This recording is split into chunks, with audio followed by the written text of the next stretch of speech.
retrouve pour une nouvelle vidéo et il s'agit cette fois de mon book haul du mois de septembre 2024 avec 15 livres, tout de même un joli book haul. Normalement, j'aurais dû faire en fait le pack Plume Blanche 2026 pour cette vidéo, mais ce sera la prochaine, que vous verrez la semaine prochaine. Parce qu'en fait, je l'ai reçu il y a 2 jours déjà, mon pack. Je suis impatiente de vous montrer toutes ces belles couvertures, tous ces beaux livres. Mais il reste 2 couvertures que la maison d'édition doit dévoiler. Et TIFF, comme la maison d'édition, nous a demandé aux gens qui recevaient notre pack, avant la date à laquelle elles doivent l'être, de respecter leur travail et de ne pas poster des vidéos, des Instagram, tout ça, avec ces 2 couvertures. Et j'ai fait le calcul. C'est approximativement, aujourd'hui on est le 11, c'est dans 7 jours à peu près qu'ils vont dévoiler les 2 dernières couvertures. Et moi la vidéo elle est en ligne mercredi. Donc voilà, vous saurez que la semaine d'après, ce sera le pack Plume Blanche 2026. Mais là, on a donc un book haul avec 15 livres, ce qui est déjà pas mal. Et on commence tout de suite avec un petit poche de La guerre des clans des Hérinunter. C'est un format de 3 nouvelles, c'est paru chez PKJ. Ces 3 petites nouvelles qui existaient en fait déjà en français, mais de manière numérique, en petit e-book. Et ils ont décidé de les recueillir ensemble dans un recueil de 3 nouvelles. Ça fait un petit tome de 300, presque 330 pages, on va dire. Ouais, environ 330 pages. Et là, nous avons en fait La vengeance d'ombre d'érable, La malédiction de Plume d'Oie, Les adieux de nuages de jet. Il faut savoir que j'ai décidé de reprendre La guerre des clans cette année, petit à petit, à mon rythme, parce qu'en fait, en 2024, j'ai commencé à faire découvrir les livres audio à Kira et Raphaël au travail. Et on a lu déjà en audio tout le cycle 1 avec Rusty, donc Étoile, Cœur de Feu. Et là, on est dans le 3e tome du cycle 2 en papier, puisque l'audio n'existe pas encore. Et je me suis dit que, puisqu'on avait fini le cycle 1 et qu'on est en train de lire le cycle 2, je pouvais me relire les hors-séries, parce qu'en fait, je m'étais arrêtée au cycle 5, je crois. J'avais lu jusqu'au 3 entier, et je crois que j'avais commencé, non, le 4. Je m'étais arrêtée dans le cycle 4, en fait. Et j'avais lu 3 ou 4 hors-séries, mais depuis, il y en a d'autres qui sont sortis. Il y a ce genre de petites nouvelles qui sont sorties. Et il y a plein de choses sorties en français et qui continuent de l'être. Et j'ai décidé que j'allais reprendre, mais je suis le rythme des enfants. C'est-à-dire que, et j'ai trouvé une chronologie, une histoire, enfin l'histoire de la guerre des clans chronologiquement parlant dans le récit. Et donc, je me lis tout ce qui est pendant le cycle 1 ou entre le cycle 1 et 2, ou pendant le cycle 2, ou avant le cycle 1. Bon, après, je sais qu'il y a un cycle, je ne sais plus lequel, qui parle des origines des clans. Mais voilà, il y a tout un panel pour relire ou pour acheter. Et donc, je m'étais pris celui-là. Bon, je l'avais pris sur Suisse. Entre lui et le second, c'était une offre. Ça me fait le prix d'un gros livre en France. Parce que c'est quand même en Suisse, c'est 13,60 €. C'est plus cher qu'en France. Mais voilà, La guerre des clans, c'est une saga jeunesse, mais que j'aime énormément parce qu'on y aborde beaucoup de sujets. La mort, la maladie, l'amour, bref, plein de choses. C'est en fait des clans. On suit principalement le clan du tonnerre. Et dans ces 4 clans, il y a le clan de la rivière, de l'ombre et du vent aussi. Ils ont chacun un territoire, côte à côte les uns des autres, qu'ils défendent bien sûr les uns contre les autres. Ils se défendent aussi contre les chiens, contre les chats domestiques ou des chats errants. Ils croient au clan des étoiles, qui est une sorte de 5e clan avec les chats décédés qui montent au ciel, qui vont au clan des étoiles. Et c'est véridique, ils existent vraiment. Ça a un côté donc un petit peu mystique et magique et fantastique. Ces chats décédés existent, ils veillent sur leur clan et de manière générale sur tous les clans. Seule la guérisseuse du clan et son apprenti, parce qu'il y a une guérisseuse ou un guérisseur d'ailleurs, il y a un guérisseur par clan ou une guérisseuse, souvent avec un apprenti, une apprentie, peuvent entendre les prophéties du clan des étoiles, communiquer avec les chats du clan des étoiles. Plus rarement, un chat prédestiné à de grandes choses va pouvoir peut-être communiquer avec l'un d'entre eux. Et les chefs de clan peuvent aussi communiquer avec eux. Ils se rendent à une pierre une fois par an, régulièrement. Les guérisseurs, c'est une fois par mois, pour vraiment communier avec eux. C'est dans une grotte un peu mystique. Je pense que c'est un rubis ou une pierre précieuse qui leur permet, dans une grotte, de communiquer. Ils posent leur truffe dessus, ils s'endorment et ils communiquent avec leurs ancêtres qui vont leur donner des conseils, les prévenir de dangers, avec, comme je vous ai dit, des prophéties. Et les chefs, quant à eux, ont 7 vies. Ils peuvent mourir 7 fois quand ils deviennent chefs. Tous les chefs sont des étoiles. Voilà, donc le côté 7 vies des chats est aussi retranscrit. Les autres guerriers, les guérisseurs, tout ça, personne n'a cette vie, mais le chef, lui, aura cette vie parce que c'est celui qui peut le plus potentiellement être mis en danger parce qu'il va souvent aller combattre, il va approcher des chats malades parce que c'est le chef, donc il doit toujours être présent dans son clan, dans les bons moments comme dans les mauvais. Mais voilà, et donc ça fait des années que ça dure, ça fait 20 ans je crois que la guerre des clans dure. Il y a d'ailleurs le tome 1 qui a été revu, qui est sorti en édition Prestige avec des illustrations et tout, il me fait très envie. Mais voilà, là on a 3 petites nouvelles qui sont avant le premier cycle, avec Cœur de Feu. Pour les deux premières nouvelles, c'est avant. Et la dernière, c'est son pote. Les adieux de nuages de jet, c'est son pote du cycle 1 et qu'on revoit parfois dans les autres cycles. Et j'ai pris du coup, parce que c'était une offre, le tome 1 du 5e cycle, oui, toujours de la guerre des clans, le sentier du soleil. Et donc là, je crois, oui voilà, à la découverte des tout premiers clans, la légende commence. Donc là, on est avant le cycle 1, bien avant. Je ne sais pas combien de centaines d'années après, avant on va être, mais on a les origines. On nous parle des fois dans la saga de nous dire avant, il y a longtemps, la formation des clans. Voilà, c'est de là pour un prix. Ça m'a fait entre les deux 20, 26, 27 euros, 27,20 €. Voilà, le prix d'un brochet. Là, j'avais 2 poches. Ensuite, ce mois-ci, je me suis acheté À l'Ouest des vagues de Brittany Cherry, le tome 3 de sa saga Compass, chez Hugo, en format poche. Et là, on nous dit, j'ai toujours cru aux contes de fées. Lui préférerait les films d'horreur. Damien Blackstone se fichait pas mal de mon existence. Il est entré dans ma vie pour une seule raison, trouver des réponses à son propre passé. Il était comme le méchant de mes contes de fées préférés. Les fins heureuses n'étaient pas faites pour lui. Son truc à lui, c'était de les détruire. Mais pourquoi l'homme qui m'avait élevé avait-il spécifié dans son testament que Damien et moi serions tenus de nous marier? Il n'existait pas 2 personnes aussi diamétralement opposées que nous. J'adorerais lézarder au soleil quand lui ne se sentait à l'aise que dans l'ombre. Pourtant, à travers toute sa noirceur, il m'arrivait d'apercevoir des éclats de lumière, d'entrevoir la délicatesse de son âme. Nos vies s'entremêlèrent à mesure que nous commettions des erreurs et bâtissions un destin. Je n'étais pas persuadée que les contes de fées tordus puissent se conclure par un happy end, mais j'étais déterminée à le découvrir. Ne renonce pas à l'amour, même lorsqu'il te fait peur. Alors, pour ma part, celui-là n'est pas encore lu. Je n'ai même pas encore commencé la saga des Compasses. Et dans les 2 de la guerre des clans, celui-là n'est pas lu non plus, je ne voulais pas préciser. Par contre, celui-là, je suis en train de le lire au travail, quand les enfants sont à la musique. Et je suis sur la dernière histoire, d'ailleurs. Je suis à peu près à 70% du roman. Voilà, je suis là. C'est la nouvelle de Nuages de jet qu'il faut que je lise. J'ai terminé celle de la malédiction de Plume d'Oie la semaine passée. Donc on va dire qu'il y a bientôt un tome de lu, 2 autres pas encore lus. Ensuite j'ai pris Laura S. Wilde, les Bodyguards, tome 2 en format poche, toujours chez Hugo. Et là c'est Cruz cette fois, on est avec Cruz. Les Bodyguards, c'est un concept en fait, c'est une agence que leur père adoptif a créée, super connu à présent, pour protéger des célébrités ou des gens qui en ont besoin, pas forcément des célébrités. Et leur père a adopté 3 frères jumeaux, si je me rappelle bien. Ça fait un moment que j'ai lu le tome 1.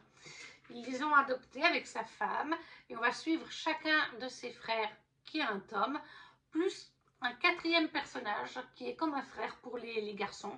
Et même au sein de la famille, c'est presque comme un autre frère, même s'il n'a pas été adopté officiellement par le couple. Ça s'est fait au fil des années et tous travaillent donc en tant que bodyguard dans cette agence à différents postes. Et donc là, on va suivre Cruz. Je ne vais pas en dire plus parce que je pense qu'il n'y a pas besoin d'en dire plus pour le résumer. Donc les Bodyguards, le tome 2 de Laura S. Wilde, et celui-là n'est pas encore lu. J'ai lu le tome 1, mais il faudrait que je continue la saga. On va passer à un livre que j'ai lu cette année, il n'y a pas très longtemps, Bride de Ali Hazelwood dans sa très belle édition, paru chez Milady. Il est tout joli. Dans Bride, on va suivre Misery Lark qui est une vampire. On est dans notre monde, mais les gens ont connaissance des vampires et des loups-garous qui se sont fait la guerre pendant très longtemps, qui continuent parfois à tuer l'un d'entre eux quand ils franchissent les frontières. Et Misery est une vampire. Elle a été envoyée auprès des humains parce qu'en fait, il y a des alliances, si on veut, qui ont été faites politiquement avec les humains quand ils ont découvert que les vampires et les loups-garous existaient. Et en tout cas, du côté des vampires, on envoie une vampire ou un vampire de la famille royale vampirique, ou en tout cas proche du cercle, chez les humains. Et je crois qu'une humaine doit, elle, aller chez les vampires. Je ne me rappelle plus. Mais en tout cas, Misery, c'était la vampire envoyée dans ce programme chez les humains. Donc, elle a passé une partie de son enfance, de son adolescence chez les humains. Et elle y a rencontré une jeune femme, là-bas, une humaine, qui a maintenant disparu. Et elle est en train de la chercher. En même temps qu'elle recherche sa meilleure amie, qui est comme sa sœur, son père, qui est le chef des vampires, va lui annoncer qu'il l'a fiancée, qu'elle va se marier à Lowe Morland, qui est le chef des loups-garous de la région où ils vivent. Et elle va accepter en tant que bonne fille pour plusieurs raisons que je ne vous dirai pas. Donc elle va se marier avec Lowe, elle va aller vivre avec les loups-garous. Va-t-elle se faire une place ou pas? Telle est la question. On est sur une romance, une romantécie, oui, bitlit, quoi, hein, dans ce genre-là, entre Lowe et Misery. On se doute, hein, forcément, qu'il y aura quelque chose entre eux. Est-ce que ça se finit bien ou pas? Ça, je ne vous le dirai pas. Mais voilà, ça c'est Bride de Ali Hazelwood chez Milady, et celui-là, il est lu. Ensuite, j'ai pris en occasion Anne de Green Gables, les tomes 1 et 2, autant pour ma mamie que pour moi, même si c'est vrai que c'était priorité pour ma mamie, qui est donc de Lucie Maud Montgomery, paru dans les très belles éditions de chez Monsieur Toussaint Louverture. Les voilà. Ce sont des classiques de la littérature. Je les ai pris, je crois, chez Gibert. Ah non, je les ai pris sur Vinted peut-être. Mais voilà, le tome 1 et le tome 2. On suit en fait Anne, qui est une petite fille orpheline, qui va être adoptée dans les années, je ne sais plus. Et là, je ne sais plus en quelle année ça se situe. Et il n'y a pas de résumé sur la couverture, mais c'est dans les années, il me semble que c'est dans les années, parce que j'ai lu le tome 1, pas encore le 2, mais le tome 1, il me semble que c'est dans les années 1900 ou 1800 et des bananes. C'est pas si vieux que ça, il y a genre 100 ans, 120, 150 ans, quelque chose comme ça. Mais je ne sais plus où c'est exactement. On a à quelque part sur une île américaine, me semble-t-il. Un petit peu, voilà. Mais on va suivre Anne qui va être adoptée par un frère et une sœur. Voilà, ils sont tous les deux célibataires, mais ils ont tout le temps vécu ensemble, ce frère et cette sœur, dans leur maison familiale. Le frère s'occupe de l'extérieur, la sœur s'occupe de l'intérieur, sauf qu'ils sont en train de prendre de l'âge. Et en fait, normalement, ils avaient demandé à adopter un petit garçon pour pouvoir aider le frère à l'extérieur. Et en fait, eh bien, ils sont passés par une amie de leur village qui devait se rendre dans une grande ville pour justement chercher des enfants, et elle est rentrée avec Anne au lieu de rentrer avec un garçon. Voilà. Alors au début, ça va faire polémique, bien sûr. Le monsieur, lui, il est très gentil, il se lie très vite avec Anne quand il va la chercher au quai, quand son ami la ramène. La sœur, elle est réticente parce qu'elle voulait un garçon comme son frère pour aider à la maison. Qu'est-ce qu'une fille va bien pouvoir faire?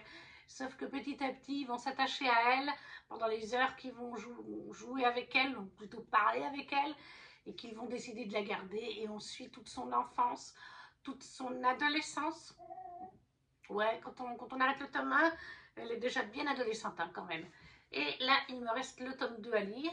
J'ai encore le tome 3 et 4, mais ça c'est pour plus tard. Donc les tomes 1 et 2 que je me suis pris en occasion sur Vinted pour un petit prix, de Anne de Green Gables, de Maud Montgomery, chez Monsieur Toussaint Louverture. Après, j'ai fait un swap. Non, j'ai pas fait de swap. J'ai rencontré Anne-Sophie, qui est venue passer une semaine vers Annecy. Elle vient normalement pas loin de la Bretagne. Et en fait, on ne s'était pas concerté, mais mutuellement, on s'est fait des petits cadeaux. Voilà. Je suis arrivée vers elle, j'avais un livre ou deux que je lui offrais, et elle aussi, en fait.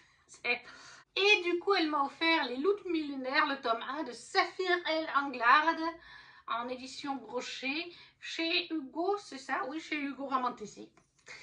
Ça, il était dans ma wishlist. Alors, c'est vrai qu'à la base, ils y sont toujours. Je m'étais dit que je les lirais en e-book, mais pourquoi pas. Je sais qu'on est sur un récit parce que Joanna de la Citadelle de mes lectures les a lus. C'est son petit plaisir coupable, comme elle appelle ça. Mais comme elle dit, ça cache pas trois pattes à un canard au niveau de l'intrigue. Et il y a beaucoup de spicy. Mais ça reste un plaisir coupable et ça la fait marrer. Et moi, ça m'intrigue forcément parce qu'il y a du spicy. On nous dit Sienna, une jeune loup-garou de 19 ans, appartient à la meute de la côte Est. Elle aime peindre, sortir avec ses amis et profiter de la vie. À un détail près, marqué par un triste souvenir, elle n'arrive pas à faire confiance aux hommes. La cérémonie de la frénésie approche, pendant laquelle chaque année les loups-garous se mettent en couple.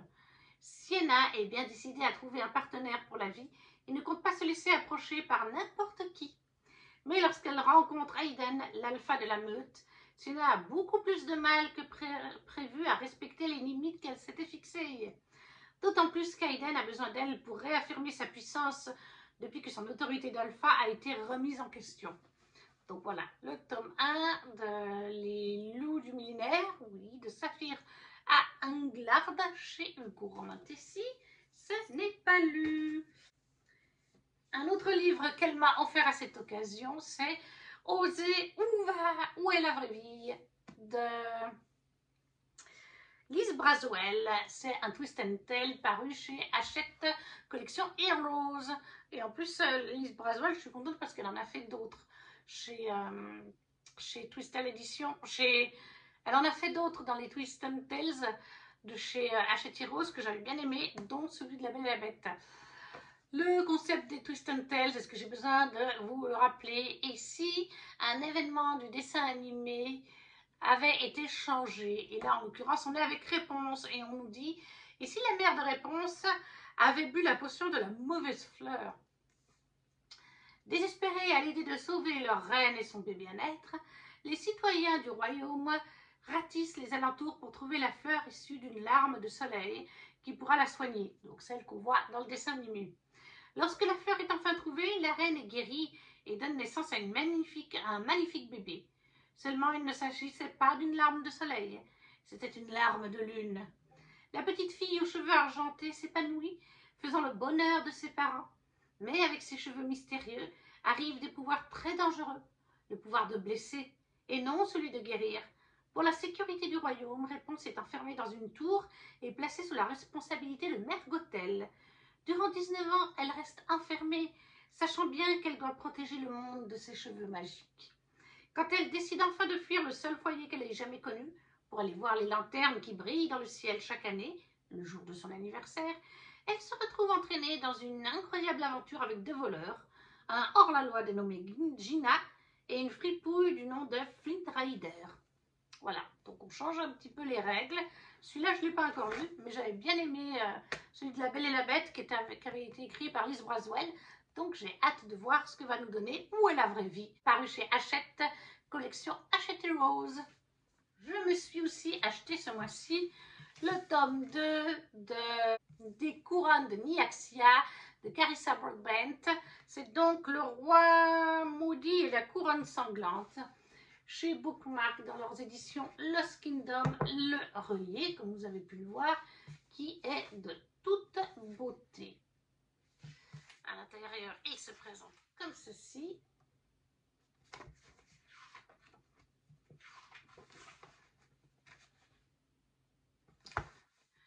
Et nous avons bien sûr des pages illustrées, si je vous en trouve une. On va essayer de prendre la première que je trouve. Ça spoilera peut-être un peu moins. Illustré en noir et blanc, il y en a 4 ou 5 en général. Est-ce que j'ai vraiment besoin de vous parler de cette saga qu'on a vu passer de partout?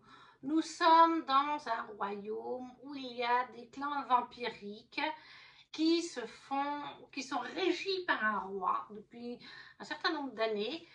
Et tous les 100 ans, me semble-t-il, a lieu les Kejari, qui est organisé par la déesse Nyaxia elle-même, où les vampires des autres clans, de tous les clans, peuvent s'inscrire. Ils se retrouvent coincés dans un bâtiment à devoir faire des épreuves sur plusieurs journées, semaines. Et le gagnant peut demander ce qu'il veut à la déesse. Actuellement, c'est le père de notre héroïne, qui est Oraya, dans le tome 1, qui était le chef des vampires de toutes les factions. Mais bien sûr que c'est pas parce qu'il est le chef suprême qu'il est accepté. Enfin, il est accepté par tout le monde, oui, mais les autres factions grincent des dents. Et forcément, les autres factions envoient des guerriers en espérant que le guerrier gagnera et pourra demander à être plus fort que le roi actuel. Oraya est sa fille, elle est sa fille humaine. Lors d'un raid, dans un truc avec des humains et tout ça, il a découvert cette petite fille dont la famille avait été dévorée, enfin, sucée le sang, quoi, et il a décidé de l'adopter. Donc, au sein du château, tout le monde essaye de la respecter, garde une certaine distance avec elle. Son père l'a surprotégée, mais il lui a aussi appris à combattre avec différents styles d'armes parce qu'elle est humaine et ça reste un royaume de vampires. Alors, il y a des humains dans les royaumes, mais ils sont là un petit peu pour faire nourriture, vous voyez ce que je veux dire? Sauf que ce n'est pas le cas d'Oraya. Et son père veut qu'elle fasse le Kejari pour le gagner, afin qu'elle puisse demander à être tout aussi forte que son père, pour pouvoir régner avec son père, être vraiment l'héritière du trône pour le moment où il se retirera.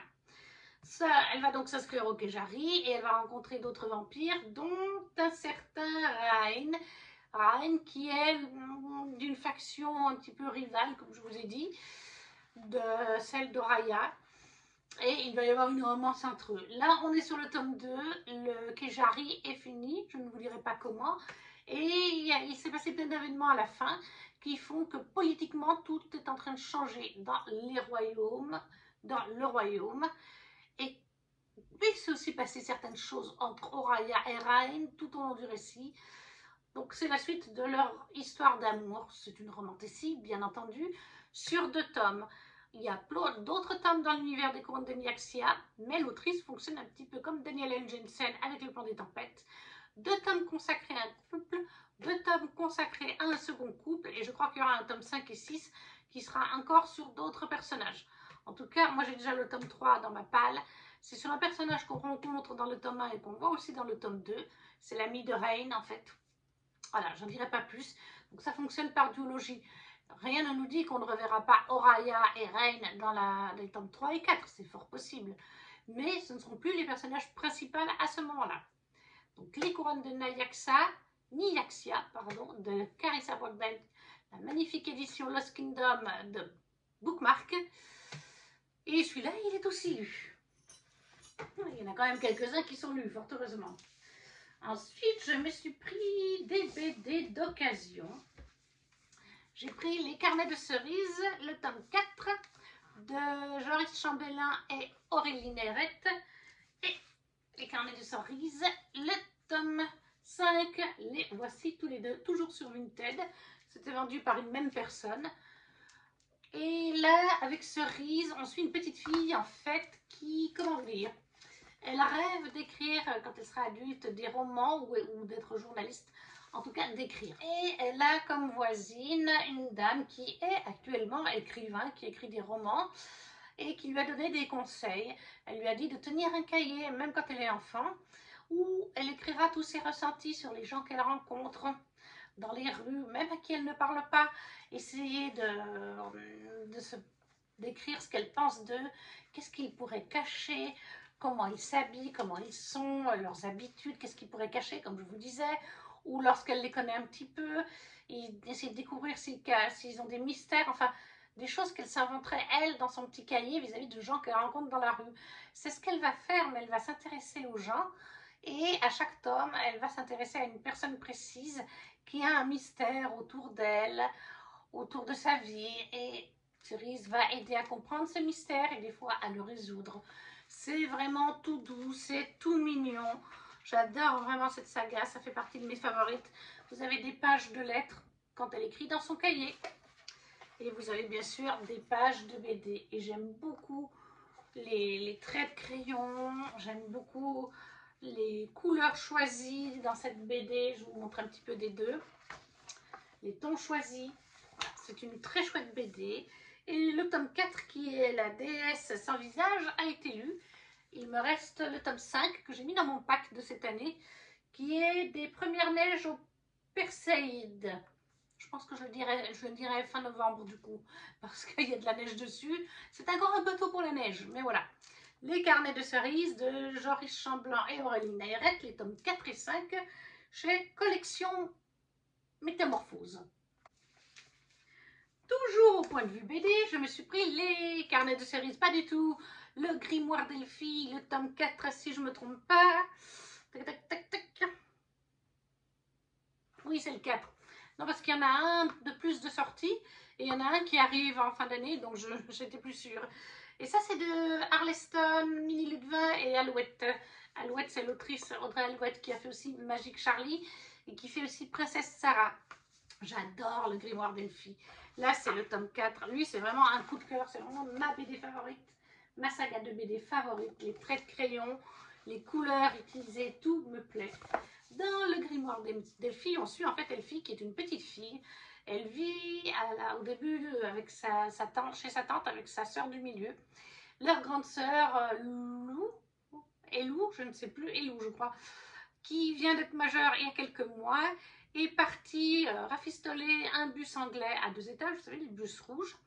Le sommet du bus, l'étage, c'est un petit appartement, camping-car, une petite chambre pour les 3 sœurs, un petit coin kitchenette, des toilettes, salle de bain, un petit salon. Et le rez-de-chaussée du bus est une librairie ambulante. Et Alouette, je ne sais pas comment elle s'appelle, veut adopter ses sœurs et parcourir la France entière dans des petits villages où il n'y aura pas de librairie.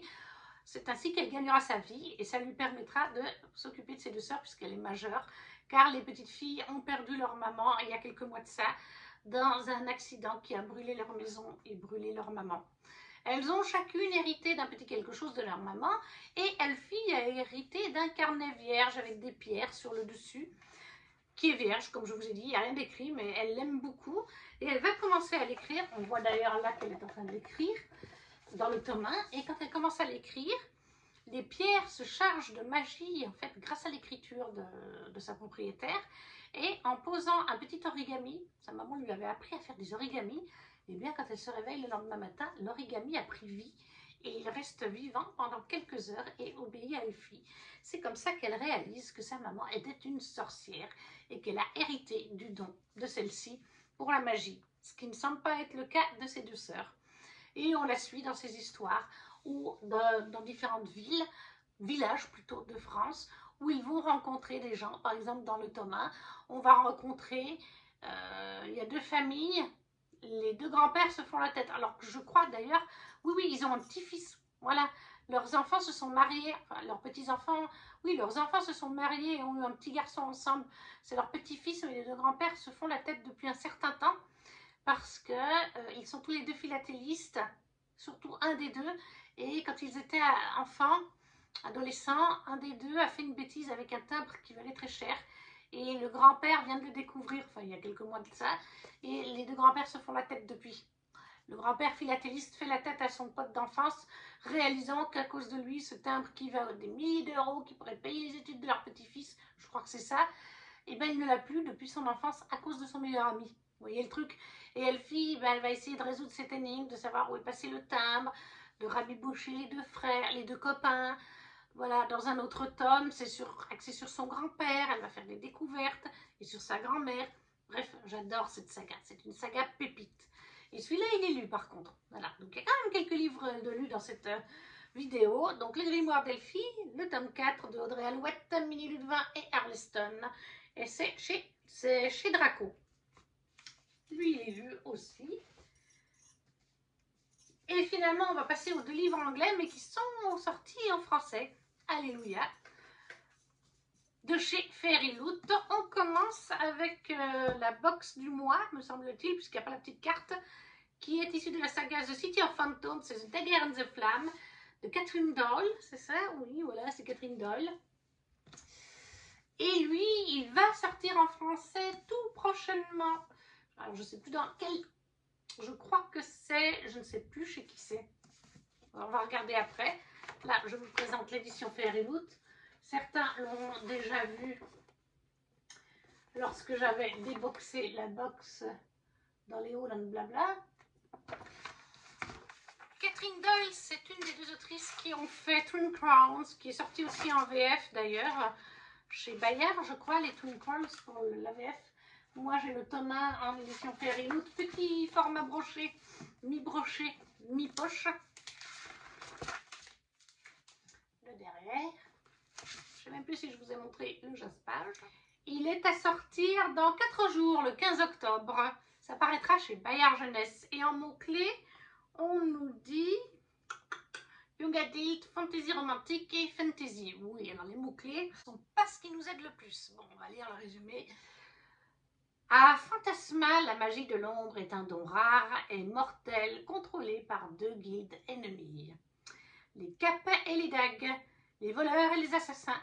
La nuit du meurtre de sa mère, Séraphine, 17 ans, s'enfuit pour sauver sa vie. Cherchant un refuge chez les capes, la jeune femme ne pense qu'à se venger. Mais rien ne peut préparer Sarah à sa rencontre avec Ransom, l'héritier de l'ordre des dagues, envoyé pour la tuer. Le jeune homme est quant à lui stupéfait de découvrir que cette femme sans prétention manie une magie flamboyante qu'il n'a jamais vue auparavant.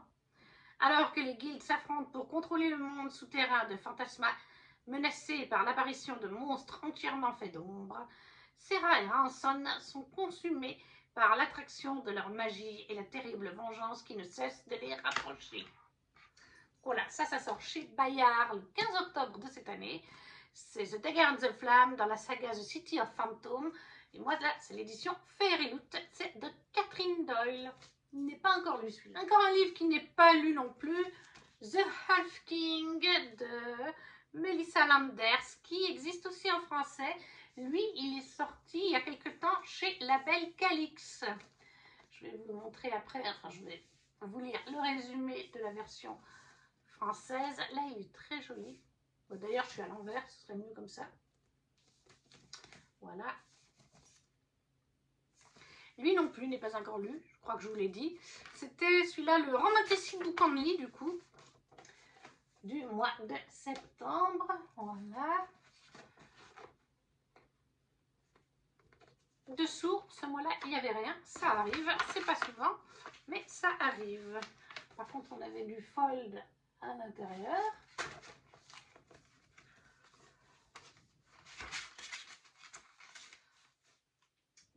Page. Ah bah c'est la même. Ah non, c'est pas la même. Non, non, pardon, excusez-moi, j'ai cru que c'était la même.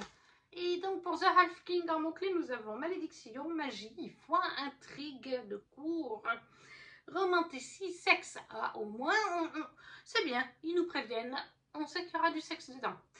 La déesse a maudit chaque premier-né des familles nobles. L'un est affligé d'une beauté dangereuse, l'autre d'un savoir destructeur. Un autre encore est dévoré par une soif de sang insatiable. Mais la maison royale Morata a reçu la pire des punitions. La nuit, le roi s'évanouit dans le néant. Quand il atteindra sa 21e année, il sera perdu dans les ombres pour toujours. Sa Majesté Kian Hannibal Mortara est le dernier de sa lignée. Alors que son anniversaire approche, le roi Guillaume retient son souffle. Et ça, il est sorti en avril de cette année chez Label Calix, comme je vous ai dit. Moi, là, c'est l'édition Fairyloot. Donc, c'est Melissa Landers, The Half Kings, qui, lui non plus, n'est pas lu. C'est pas un mois fameux au niveau des lectures. On va regarder ça. Et voilà, je viens de faire le compte. Il y a 5 romans qui sont lus, ou BD, qui sont lus sur les 15 livres. Le 6e est en cours. Il est bientôt fini. C'est celui de La Guerre des Clans. Donc il m'en reste 9,5 en fait qui ne sont pas lus. Ce mois-là est un petit peu moins bon au niveau des livres lus. Une année après, puisqu'on est au mois d'octobre, une année et un mois après. Et voilà, la vidéo est à présent terminée. N'hésitez pas à me dire si vous avez lu certains de ces livres, s'ils vous font envie, si vous ne savez pas quoi mettre, un petit emoji, ça soutient la prochaine, comme le petit pouce, à partager la vidéo si le cœur vous en dit, à vous abonner si ce n'est pas déjà fait. Et nous, on se retrouve très vite pour une prochaine vidéo. Ciao, ciao!